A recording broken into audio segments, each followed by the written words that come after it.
ನಮಸ್ತೆ ಕರ್ನಾಟಕ. ಎಲ್ರು ಹೇಗಿದ್ದೀರಾ? ಎಲ್ರು ಚೆನ್ನಾಗಿದ್ದೀರಾ ಅಂತ ಅನ್ಕೊಂಡಿದೀನಿ. ಇವತ್ತಿನ ವಿಡಿಯೋ ಏನಪ್ಪಾ ಸ್ಪೆಷಲ್ ಅಂತಂದ್ರೆ ನಮ್ ಚಿತ್ರದುರ್ಗದ ಕೋಟೆ ಪಕ್ಕದಲ್ಲಿರುವಂತಹ ಈಶ್ವರ ದೇವಸ್ಥಾನಕ್ಕೆ ಬಂದಿದ್ದೀನಿ. ಆ ದೇವಸ್ಥಾನದ ಹಿಸ್ಟ್ರಿನ ತಿಳ್ಕೊಂತ ಹೋಗೋಣ. ಈಗ ಇದೇ ದೇವಸ್ಥಾನ ಎಲ್ರು ಚೆನ್ನಾಗಿದ್ದೀರಾ ಅಂತ ಅನ್ಕೊಂಡಿದೀನಿ. ನಾವು ತುಂಬಾನೇ ಚೆನ್ನಾಗಿದ್ದೀವಿ. ಏನಪ್ಪಾ ಇವತ್ತಿನ ವಿಡಿಯೋ ಡೈರೆಕ್ಟ್ ದೇವಸ್ಥಾನದ ಹತ್ರನೇ ಹೋಗಿ ವಿಡಿಯೋ ಮಾಡ್ತಾ ಇದ್ದೀನಿ ಅಂತ ಅನ್ಕೊಂಡಿದೀರಾ? ನೋಡಿ, ಈಗ ನಾವು ಕೋಟೆಗೆ ಹೋಗೋ ರೋಡಲ್ಲೇ ಹೋಗ್ತಾ ಇದೀವಿ. ಇಲ್ಲಿಂದ ಕೋಟೆ ಪಕ್ಕದಲ್ಲಿರುವಂತಹ ಈಶ್ವರ ದೇವಸ್ಥಾನಕ್ಕೆ ಈಗ ಹೋಗ್ತಾ ಇದೀವಿ. ಬನ್ನಿ ಹೋಗೋಣ. ಈ ದೇವಸ್ಥಾನದ ಬಗ್ಗೆ ಹೇಳ್ಬೇಕು ಅಂತಂದ್ರೆ ಸುಮಾರು 12ನೇ ಶತಮಾನದಲ್ಲಿ ನಿರ್ಮಾಣವಾಗಿರುವಂತ ದೇವಸ್ಥಾನ.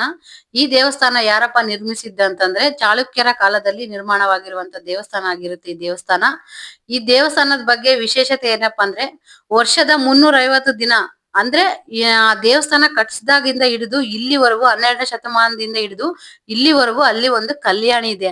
ಆ ಕಲ್ಯಾಣಿಯಲ್ಲಿ ಯಾವತ್ತು ನೀರ್ ಖಾಲಿನೇ ಆಗಿಲ್ಲ, ಆ ರೀತಿ ಇದೆ.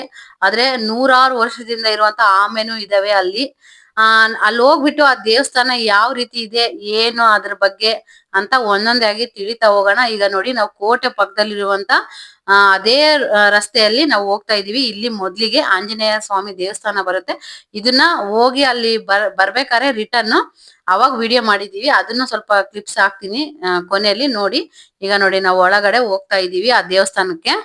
ಯಾವಾಗ್ಲಾದ್ರೂ ನಮ್ ಚಿತ್ರದುರ್ಗದ ಕೋಟೆ ನೋಡ್ಬೇಕು ಅಂತ ಬಂದ್ರೆ ನೀವು ಈ ಪ್ಲೇಸಿಗೆ ಬರ್ಬೋದು ಅಂತ ನಾನು ಸಜೆಸ್ಟ್ ಮಾಡ್ತೀನಿ. ಯಾಕಂದ್ರೆ ಈ ತರ ದೇವಸ್ಥಾನ ಸಿಗೋದು ತುಂಬಾ ಅಂದ್ರೆ ತುಂಬಾನೇ ಕಡಿಮೆ. ಹಾಗಾಗಿ ನಾನು ಹೇಳ್ತಿರೋದು ಏನಪ್ಪಾ ಅಂತಂದ್ರೆ ಈ ತರ ದೇವಸ್ಥಾನ ನೋಡೋದಕ್ಕೆ ಒಂಥರ ಖುಷಿ.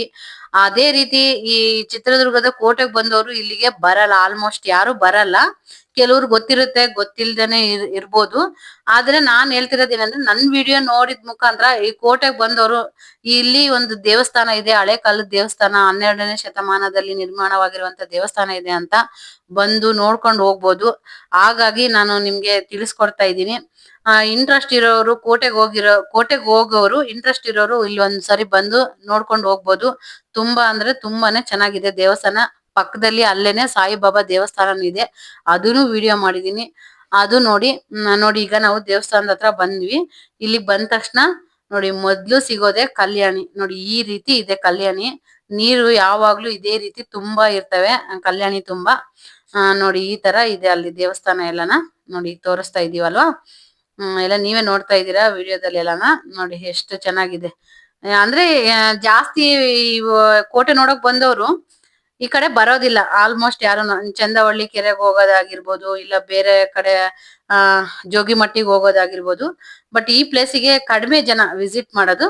ನೋಡಿ, ನಿಮ್ಗೂ ತೋರಿಸ್ತಾ ಇದ್ದೀನಿ ಈ ಪ್ಲೇಸ್ ಯಾವ ರೀತಿ ಇದೆ ಅಂತ. ಮೊದ್ಲಿಗೆ ನಾವೀಗ ದೇವಸ್ಥಾನದ ಹೊರಗಡೆ ನೋಡ್ತಾ ಹೋಗೋಣ. ದೇವಸ್ಥಾನದ ಹೊರಗಡೆ ಏನೇನಿದೆ ಅಂತ ನೀವು ಗಮನಿಸಬಹುದು. ಇಲ್ಲಿ ನೋಡಿ, ಮೊದ್ಲಿಗೆ ಅಲ್ಲಿ ಲಿಂಗ ಮತ್ತೆ ಬಸವಣ್ಣ ಸ್ಥಾಪನೆ ಮಾಡಿದ್ದಾರೆ. ಕೆಲವೊಂದ್ಸರಿ ಇಲ್ಲಿ ಅಭಿಷೇಕನೂ ಆಗುತ್ತೆ ಈ ದೇವಸ್ಥಾನದ ಹತ್ರ. ನೋಡಿ, ಲಿಂಗ ಎಲ್ಲ ಅಭಿಷೇಕನೂ ಮಾಡಿದ್ದಾರೆ. ಅದೇ ರೀತಿ ಪಕ್ಕದಲ್ಲಿ ಕಲ್ಯಾಣಿನೂ ಇದೆ. ಇಲ್ಲಿ ನಾನು ಮೊದ್ಲಿಗೆ ಹೇಳ್ದೆ ನಿಮ್ಗೆ, ಇಲ್ಲಿ ಆಮೆನೂ ಇದಾವೆ, 100 ವರ್ಷದ ಆಮೆನೂ ಇದಾವೆ ಅಂತ. ಅದೇ ರೀತಿ ಇಲ್ಲಿ ನಾನು ಅದು ವಿಡಿಯೋದಲ್ಲಿ ಅಂದ್ರೆ ನಾವು ವಿಡಿಯೋ ಮಾಡ್ಬೇಕಾದ್ರೆ ಅದು ನಮ್ ಮೊದ್ಲಿಗೆ ಕಾಣಿಸ್ತು ಅದು ಆಮೇಲೆ ವಿಡಿಯೋ ಮಾಡ್ಬೇಕಾದ್ರೆ ಅಷ್ಟೊಂದು ನೀಟಾಗಿ ಅದ್ರಲ್ಲಿ ನೀರೊಳಗೇನು ಕಾಣಿಸ್ಲಿಲ್ಲ. ನೋಡಿ, ಮೇಲೇನೋ ಗುಡ್ಡದ ಹತ್ರನೂ ಹೋಗೋದಕ್ಕೂ ಮೇಲೆ ಸ್ವಲ್ಪ ದಾರಿ ಇದೆ. ಆ ಕಡೆ ಪಕ್ಕದಲ್ಲಿ ಕೆರೆ ತರನು ಇದೆ, ಅದನ್ನು ವಿಡಿಯೋ ಮಾಡಿದೀನಿ. ನೆಕ್ಸ್ಟ್ ಅದನ್ನ ತೋರಿಸ್ತೀನಿ. ಈಗ ಫಸ್ಟ್ ಈಗ ದೇವಸ್ಥಾನದ ಒಳಗಡೆ ಹೋಗೋಣ. ನಾವು ಹೋಗಿದ್ದ ದಿನ ಮಳೆನೂ ಬರ್ತಾ ಇತ್ತು ಸ್ವಲ್ಪ ಲೈಟ್ ಆಗಿ. ನೋಡಿ, ಈಗ ನಾನು ದೇವಸ್ಥಾನದ ಒಳಗಡೆ ಹೋಗ್ತಾ ಇದ್ದೀನಿ. ದೇವಸ್ಥಾನದ ಒಳಗಡೆ ಒಂದೊಂದು ಕಂಬಕ್ಕೂ ಒಂದೊಂದ್ ತರ ಹಿಸ್ಟ್ರಿ ಇದೆ. ಅದ್ ಯಾವ ರೀತಿ ಕೆತ್ತನೆ ಮಾಡಿದ್ದಾರೆ ಕಂಬನ ಅಂತ ಈಗ ಒಂದೊಂದೇ ಆಗಿ ಡೀಟೇಲ್ ಆಗಿ ತಿಳ್ಕೊಂತ ಹೋಗೋಣ. ಮೊದ್ಲು ಈಗ ದೇವ್ರಿಗೆ ಪೂಜೆ ಮಾಡಿಸ್ತಾ ಇದೀವಿ. ಈಗ ಪೂಜೆ ಎಲ್ಲ ಮುಗಿದ್ಮೇಲೆ ಒಂದೊಂದಾಗಿ ನೀಟಾಗಿ ತಿಳಿತಾ ಹೋಗೋಣ ಬನ್ನಿ. ನೀವು ಇಲ್ಲೊಂದು ವಿಷಯ ಗಮನಿಸಿದ್ರೋ ಇಲ್ವೋ ಗೊತ್ತಿಲ್ಲ. ನಾನಂದ್ರೆ ಅಲ್ಲಿಗೆ ಹೋದಾಗ ಗೊತ್ತಾಯ್ತು ನನಗೆ. ನೋಡೋದಕ್ಕೆ ಈ ದೇವಸ್ಥಾನ ತುಂಬಾನೇ ಚಿಕ್ಕದಿದೆ. ಇದ್ರ ಮಹಿಮೆ ಏನಿರ್ಬೋದು, ಈ ದೇವಸ್ಥಾನ ಏನಕ್ ನಿರ್ಮಾಣ ಮಾಡಿರ್ಬೋದು ಅಂತ ನೋಡಿದಾಗ ಆ ಕಂಬದಲ್ಲಿ ಕೆತ್ತನೆ ಮಾಡಿರ್ತಾರಲ್ವಾ, ಅದೇ ಹೇಳುತ್ತೆ ಈ ದೇವಸ್ಥಾನದ ಬಗ್ಗೆ ಹಿಸ್ಟ್ರಿನ ಯಾವ ರೀತಿ ಇದೆ ಅಂತ. ನೋಡಿ, ಈಗ ಎಲ್ರೂನು ದರ್ಶನ ತಗೊಳ್ಳಿ. ಈಶ್ವರ ಸ್ವಾಮಿ ದೇವಸ್ಥಾನದೊಳಗೆ ನೋಡಿ ಈ ತರ ಲಿಂಗನ ಪ್ರತಿಷ್ಠಾಪನೆ ಮಾಡಿದ್ದಾರೆ ಒಳಗಡೆ. ಅಂದೆ ಹೇಳಿದ್ನಲ್ಲ ನಾನು, 12ನೇ ಶತಮಾನದಲ್ಲೇನೆ ಪ್ರತಿಷ್ಠಾಪನೆ ಮಾಡಿರುವಂತ ಈಶ್ವರ ದೇವಸ್ಥಾನ ಇದು. ನೋಡಿ ನೀವು ನೋಡ್ತಾ ಇರ್ಬೋದು ಈಶ್ವರ ಯಾವ ರೀತಿ ಪ್ರತಿಷ್ಠಾಪನೆ ಮಾಡಿದಾರೆ ಅಂತ. ಗರ್ಭಗುಡಿ, ಅದು ಒಳ ಗರ್ಭಗುಡಿ. ಈಗ ಹೊರಗಡೆ ಈ ರೀತಿ ಕಂಬನೆಲ್ಲ ಯಾವ ರೀತಿ ಕೆತ್ತನೆ ಮಾಡಿದಾರೆ ಅಂತ. ಈಗ ಕಂಬದ ಬಗ್ಗೆ ನೀಟಾಗಿ ಒಂದೊಂದಾಗಿ ಎಕ್ಸ್ಪ್ಲೇನ್ ಮಾಡ್ತೀನಿ. ಯಾವ ಕಂಬದಲ್ಲಿ ಯಾವ ರೀತಿ ಕೆತ್ತನೆ ಮಾಡಿದ್ದಾರೆ, ಅದ್ರ ಬಗ್ಗೆ ಏನು ಎತ್ತ ಅಂತ ಈಗ ಒಂದೊಂದಾಗಿ ನೀಟಾಗಿ ತಿಳಿತಾ ಹೋಗೋಣ ಬನ್ನಿ. ಈಗ ಅದಕ್ಕೂ ಮೊದ್ಲು ನಾನು ಒಂದ್ ವಿಷಯ ಹೇಳ್ಬೇಕು ಅಂತ ಅನ್ಕೊಂಡಿದೀನಿ. ನಾನು ಇಷ್ಟೊಂದೆಲ್ಲ ಎಫರ್ಟ್ ಹಾಕಿ ವಿಡಿಯೋ ಮಾಡ್ತಾ ಇದ್ದೀನಿ, ವ್ಯೂಸ್ ಬರ್ತಾ ಇದೆ, ಫಾಲೋವರ್ಸ್ ಆಗ್ತಾ ಇಲ್ಲ.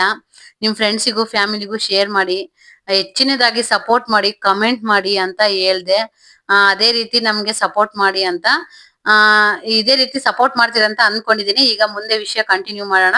ನೋಡಿ, ಗರ್ಭಗುಡಿಯಿಂದ ಮುಂದಕ್ಕೆ ನೋಡಿ, ನಾನು ಅವಾಗ್ಲೇ ಹೇಳ್ದೆ ನಿಮ್ಗೆ, ದೇವಸ್ಥಾನದ ಒಳಗಡೆ ಯಾವ ರೀತಿ ಕೆತ್ತನೆ ಮಾಡಿದಾರಂತ. ಆ ಕೆತ್ತನೆಗಳನ್ನ ನೋಡ್ತಾ ಇದ್ರೆ ಯಾವ ಬುಕ್ಸ್ ಓದೋದೇ ಬೇಡ, ಹಿಸ್ಟ್ರಿನೇ ನಮ್ಗೆ ಗೊತ್ತಾಗುತ್ತೆ ಅಂತ. ಹಿಂದಿನ ಕಾಲದಲ್ಲಿ ಯಾವ ರೀತಿ ಪೂಜೆ ಪುನಸ್ಕಾರ ಆಗಿರ್ಬೋದು, ದೇವ್ರಿಗೆ ಯಾವ ರೀತಿ ಮಹತ್ವವಾಗಿರ್ಬೋದು ಅಂತ ಅನ್ನೋದು ಇಲ್ಲೇ ಗೊತ್ತಾಗುತ್ತೆ. ನೋಡಿ, ಒಂದೊಂದು ಕಂಬದಲ್ಲೂ ಯಾವ ರೀತಿ ಕೆತ್ತನೆ ಮಾಡಿದಾರಂತ ನೋಡಿ. ಈ ಪಕ್ಷಿ ಹೆಸರು ಏನಪ್ಪಾ ಅಂತಂದ್ರೆ ಗಂಡ ಬೇರುಂಡ ಅನ್ನೋ ಪಕ್ಷಿ. ಇದು ನಮ್ಮ ಮೈಸೂರಿನ ಲಾಂಛನವಾಗಿರುತ್ತೆ.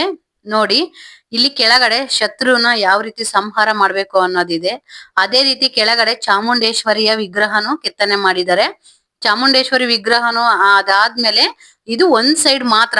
ನೋಡಿ, ಈ ಕಡೆ ಕಂಬದಲ್ಲಿ ಪ್ರತಿ ಒಂದೊಂದು ವಿಗ್ರಹನು ಒಂದೊಂದ್ ರೀತಿ ಕೆತ್ತನೆ ಮಾಡಿದ್ದಾರೆ. ನೋಡಿ, ನೀವು ನೋಡ್ತಾ ಇರ್ಬೋದು ಅಂತ ಅನ್ಕೊಂಡಿದೀನಿ. ನೋಡಿ, ಇದು ಪುಷ್ಪ ಅಂದ್ರೆ ಕಮಲ ರೀತಿ ಇರುವಂತ ಚಿತ್ರ ಆಗಿರ್ಬೋದು. ಮತ್ತೆ ಈ ಕಡೆ ನೋಡಿ, ಇದ್ ನೋಡ್ಬೋದು ನೀವು, ಕುದುರೆ ಮೇಲೆ ಬಾಣ ಬಿಡುವಂತಹದ್ದು ಅಂದ್ರೆ ಕ್ಷತ್ರಿಯ ಆಗಿರ್ಬೋದು. ನೆಕ್ಸ್ಟ್ ನೀವು ಗಮನಿಸಬಹುದು, ಇಲ್ಲಿ ಇದು ಒಂದು ಬಳ್ಳಿ ಟೈಪ್ ಇದೆ. ಈ ಕೆತ್ತನೆ ದೇವಿಯ ಸ್ವರೂಪನೂ ಆಗಿರ್ಬೋದು. ಅದೇ ರೀತಿ ಮುಂದೆ ನೋಡ್ತಾ ಹೋದ್ರೆ ನೋಡಿ, ಇಲ್ಲಿ ಒಂದೇ ಕಲ್ಲಿನಲ್ಲಿ ಹಲವಾರು ರೀತಿ ರೂಪವನ್ನು ಕೆತ್ತನೆ ಮಾಡಿದಾರೆ. ಅಲ್ಲಿ ಆಂಜನೇಯ ಸ್ವಾಮಿ ಆಗಿರ್ಬೋದು, ಈಶ್ವರ ಮತ್ತೆ ರಾಮನ ಕೆತ್ತನೆ ಆಗಿರ್ಬೋದು, ಆಂಜನೇಯ ಅಂದ್ರೆ ಸಂಜೀವಿನಿ ಬೆಟ್ಟ ಹೊತ್ತಿರುವಂತಹ ಕೆತ್ತನೆ ಆಗಿರ್ಬೋದು. ಒಂದೇ ಕಲ್ಲಿನಲ್ಲಿ ಅಷ್ಟು ರೂಪ ಕೆತ್ತನೆ ಮಾಡಿದ್ದಾರೆ. ನೋಡಿ, ಇಲ್ಲಿ ಪ್ರತಿ ಒಂದೊಂದರಲ್ಲೂ ಒಂದೊಂದು ರೀತಿ ಕೆತ್ತನೆ ಮಾಡ್ತಾ ಹೋಗಿದ್ದಾರೆ. ಇದು ನರಸಿಂಹ ಸ್ವಾಮಿ ಅಂದ್ರೆ ಉಗ್ರ ನರಸಿಂಹ ಸ್ವಾಮಿ, ಉಗ್ರ ಅವತಾರ ತಾಳಿರುವಂತಹದ್ದಾಗಿರ್ಬೋದು. ನೀವಿಲ್ಲಿ ನೋಡ್ಬೋದು, ಒಂದೊಂದು ಕೆತ್ತನೆಯಲ್ಲೂ ಆಗಿನ ಕಾಲದಲ್ಲಿ ಯಾವ ರೀತಿ ಕತೆ ಅಂದ್ರೆ ಆ ಕಾಲದಲ್ಲಿ ಯಾವ ರೀತಿ ಕತೆ ಇತ್ತು ಅಂತ ನೋಡಿ. ಈ ಚಿತ್ರ ಗಮನಿಸಬಹುದು ನೀವು ಯಾವ ರೀತಿ ಇದೆ ಅಂತ. ಅದೇ ರೀತಿ ಶ್ರೀಕೃಷ್ಣನ ವಿಗ್ರಹನು ಕೆತ್ತನೆ ಮಾಡಿದ್ದಾರೆ. ಮತ್ತೆ ಮೇಲೆ ಈ ವಿಗ್ರಹ ಸಂತಾನ ದೇವಿ ವಿಗ್ರಹ ಆಗಿರ್ಬೋದು. ಇದೇ ರೀತಿ 4 ಕಂಬ ಅಂದ್ರೆ ಮಂಟಪ ತರ ಮಾಡಿ 4 ಕಂಬದಲ್ಲೂ ಪ್ರತಿ ಒಂದು ಕಂಬದಲ್ಲೂ ಒಂದೊಂದು ರೀತಿ ಕೆತ್ತನೆ ಮಾಡಿದ್ದಾರೆ ಈ ದೇವಸ್ಥಾನದೊಳಗಡೆ. ನಿಮ್ಗೆ ಇದ್ರೊಳಗೆ ಅಂದ್ರೆ ಈ ದೇವಸ್ಥಾನದ ಬಗ್ಗೆ ಇನ್ನ ಹೆಚ್ಚಿನದಾಗಿ ಏನಾದ್ರೂ ಗೊತ್ತಿದ್ರೆ ನನ್ಗೆ ಕಮೆಂಟ್ ಮೂಲಕ ತಿಳಿಸಿ. ನನಗೆ ಎಷ್ಟು ಗೊತ್ತಿದೆ ಈ ದೇವಸ್ಥಾನದ ಬಗ್ಗೆ ನಾನು ಅಷ್ಟು ನಿಮ್ಗೆ ತಿಳಿಸಿದೀನಿ ಅಂತ ಅನ್ಕೊಂಡಿದೀನಿ. ಇನ್ನ ಏನಾದ್ರೂ ನಿಮ್ಗೆ ಹೆಚ್ಚಿನದಾಗಿ ಮಾಹಿತಿ ಗೊತ್ತಾಗಿದ್ರೆ ನನ್ಗೆ ಕಮೆಂಟ್ ಮೂಲಕ ತಿಳಿಸಿ. ನಾನು ತಿಳ್ಕೊಂತೀನಿ ಈ ತರ ಇದೆಯಾ ಅಂತ. ಇನ್ನ ಹೆಚ್ಚಿನದಾಗಿ ನನ್ಗೂ ಗೊತ್ತಾಗುತ್ತೆ ಈ ದೇವಸ್ಥಾನದ ಹಿಸ್ಟ್ರಿ. ನೋಡಿ, ಇನ್ನ ಒಂದ್ಸರಿ ನಿಮ್ಗೆ ದೇವ್ರ ದರ್ಶನ ಮಾಡಿಸ್ತಾ ಇದೀವಿ ನೋಡಿ. ಆಮೇಲೆ ಹೊರಗಡೆ ಬಂದು ಇನ್ನ ಒಂದ್ಸರಿ ಈ ಕಡೆ ಕಲ್ಯಾಣಿನು ಮಳೆ ಎಲ್ಲ ನಿಂತೋಗಿತ್ತಲ್ವಾ, ನೋಡಿ ತೋರಿಸ್ತಾ ಇದೀನಿ. ನಮ್ ಚಿತ್ರದುರ್ಗ ಕೋಟೆನ ಸುಮ್ನೆ 7 ಸುತ್ತಿನ ಕೋಟೆ ಅಂತ ಹೇಳಲ್ಲ. ನೋಡಿ, ನಾವು ಈಗ ಕೋಟೆ ಹಿಂದ್ಗಡೆ ಬಂದ್ರುನು ಈಗ ಕೋಟೆ ಅಲ್ಲಿವರೆಗುನು ಕೋಟೆನ ನಿರ್ಮಾಣ ಮಾಡಿದ್ದಾರೆ. ಇಲ್ಲಿವರೆಗುನು ಎಲ್ಲಿಂದ 7 ಸುತ್ತಿನ ಕೋಟೆ ಅಂತ ಸುಮ್ನೆ ಹೇಳಲ್ಲ ಇದನ್ನ. ನೋಡಿ, ಈ ಕಡೆ ಮೇಲೆ ನೋಡ್ಬೋದು ನೀವು, ಇಲ್ಲೇ ಸಾಯಿಬಾಬಾ ದೇವಸ್ಥಾನನೂ ಇದೆ. ಅಲ್ಲಿಗೂ ಹೋಗೋಣ. ಈಗ ಅಲ್ಲಿಗೆ ಹೋಗ್ಬಿಟ್ಟು ಈಗ ನೋಡಿ, ನಾನು 7 ಸುತ್ತಿನ ಕೋಟೆ ಅಂತ ಸುಮ್ನೆ ಹೇಳಲ್ಲ ಅಂತ ಹೇಳಿದ್ನಲ್ವಾ. ನೋಡಿ, ಇಲ್ಲಿವರೆಗೂ ಇನ್ನು ಮೇಲೆ ಗುಡ್ಡ ಇದೆ, ಅಲ್ಲಿವರೆಗೂ ನಿರ್ಮಾಣ ಮಾಡಿದ್ದಾರೆ. ಇದು ದೇವಸ್ಥಾನದ ಹೊರಗಡೆ ಗೋಪುರನೂ ಇದೆ ಚಿಕ್ಕದಾಗಿ. ಇಲ್ಲಿ ನೋಡಿ, ಮೆಟ್ಲು ಹತ್ತೋಗಕ್ಕೆ ಮೆಟ್ಲು ಇದ್ದಾವೆ. ಅಂದ್ರೆ ಸ್ವಲ್ಪ ಸ್ವಚ್ಛತೆಯಿಂದ ಕಾಪಾಡ್ಕೊಳ್ಬೇಕು ಎಲ್ರು ಹೋದಾಗ ಅಲ್ಲಿ ದೇವಸ್ಥಾನದ ಹತ್ರ. ಪ್ಲಾಸ್ಟಿಕ್ ಬಾಟ್ಲ್ ಆಗಿರ್ಬೋದು, ಪ್ಲಾಸ್ಟಿಕ್ ನ ಏನು ಈ ತರ ಬಿಸಾಕ್ಬೇಡಿ ಅಲ್ಲಿ. ನೋಡಿ, ಈ ತರ ಬಾಳನೆ ಅಲ್ಲಿ ಎಲ್ಲ ಹೊರಗಡೆ ಸ್ವಲ್ಪ ಪ್ಲಾಸ್ಟಿಕ್ ಎಲ್ಲ ಬಿಸಾಕಿರೋದಾಗಿರ್ಬೋದು ಎಲ್ಲ ಸ್ವಲ್ಪ ಕಲುಷಿತ ಮಾಡಿದ್ದಾರೆ. ಆದಷ್ಟು ಇಲ್ಲಿಗೆ ಹೋದಾಗ ಸ್ವಲ್ಪ ಸ್ವಚ್ಛತೆನ, ಈ ತರ ಪ್ಲೇಸಿಗೆ ಹೋದಾಗ ಸ್ವಚ್ಛತೆನ ಕಾಪಾಡ್ಕೊಳ್ಬೇಕು ನಾವು. ಸ್ಟಾರ್ಟಿಂಗು ನಾವ್ ಈ ದೇವಸ್ಥಾನಕ್ ಬರ್ಬೇಕಾದ್ರೆ ನೀವ್ ಗಮನಿಸಿದ್ರೋ ಇಲ್ವೋ ಗೊತ್ತಿಲ್ಲ, ಇನ್ನೊಂದ್ಸರಿ ಬೇಕಾದ್ರೆ ವಿಡಿಯೋ ನೋಡಿ. ಅಂದ್ರೆ ಬಾಗ್ಲಿಂದ ಬಾಳ ಅಂದ್ರೆ ಬಾಳನೆ ಪೇಪರ್ ಆಗಿರ್ಬೋದು, ಪ್ಲಾಸ್ಟಿಕ್ ಪೇಪರ್ ಆಗಿರ್ಬೋದು, ಈ ಬಾಟಲ್ ಆಗಿರ್ಬೋದು, ತುಂಬಾ ಅಂದ್ರೆ ತುಂಬಾನೇ ಕಲುಷಿತ ಮಾಡಿದ್ದಾರೆ.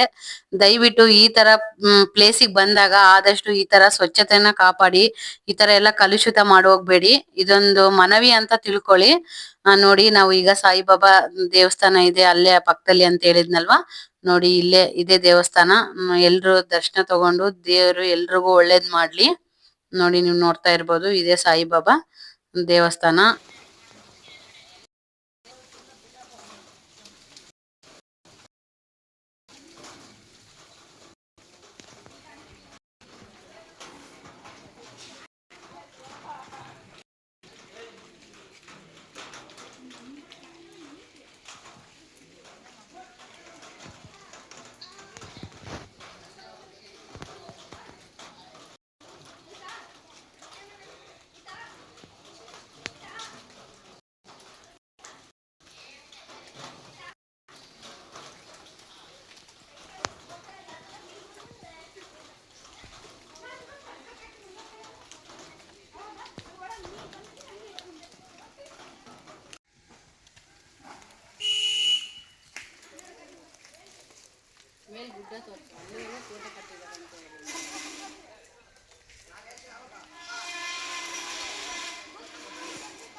ನೋಡಿ ಈಗ ನಾವು ಆ ದೇವಸ್ಥಾನದ ಪಕ್ಕದಲ್ಲೇ ಕೆರೆ ಇದೆ ಒಂದು ಚಿಕ್ಕದಾಗಿ ಅಂತ ಹೇಳಿದ್ನಲ್ವಾ, ನೋಡಿ ಈಗ ಕೋಟೆನು ನೋಡೋದಕ್ಕೆ ಎಷ್ಟು ಚೆನ್ನಾಗ್ ಕಾಣಿಸ್ತಾ ಇದೆ ಅಂತ.